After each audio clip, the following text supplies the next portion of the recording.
The Justice for the Innocent Award is presented to those who champion to free the wrongfully convicted and advocate to change the criminal legal system. So this year we are giving this award to Senator Rizzo and to Jackson County Prosecutor Jean Peters Baker in their role to both implement a law that allows a prosecutor to file a motion to overturn a wrongful conviction, and then also Jean Peters Baker's role in putting that into action. So there wasn't a law in the books at the time. The city attorney was trying to overturn a conviction of an innocent person in the city of St. Louis. And so we had to get one put on the books. And unfortunately, the day that they came down with that decision was the day after the last day you could file bills in the Missouri State Senate. So we were unable to file a standalone bill. And I remember being on the phone with Tricia and telling her that this is a 1,000,000 to 1 shot that we're gonna get this through this session.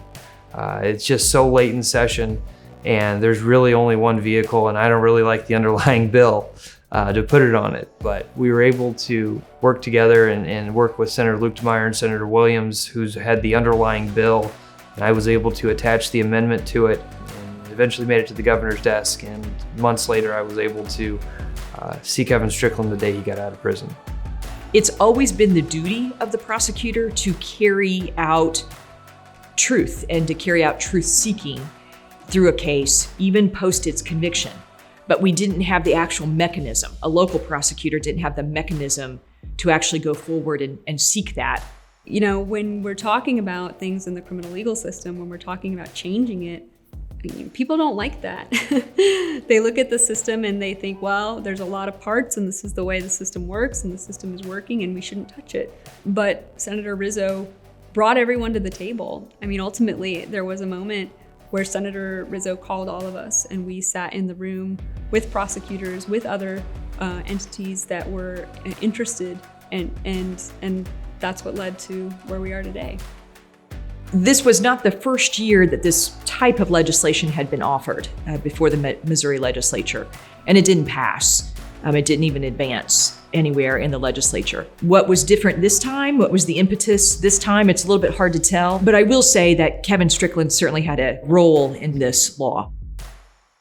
There are several things that Jean Peters Baker did, and they have to all sort of be recognized. I mean, not only was she the first, right? Was she the one that said, I'm going to be there?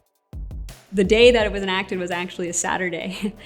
So even though the court wouldn't be open until Monday, they filed it. That prosecutor's office filed it that night at 12:01 to make sure, no, this is so important. It must be acted upon now. You know, they were the moving party.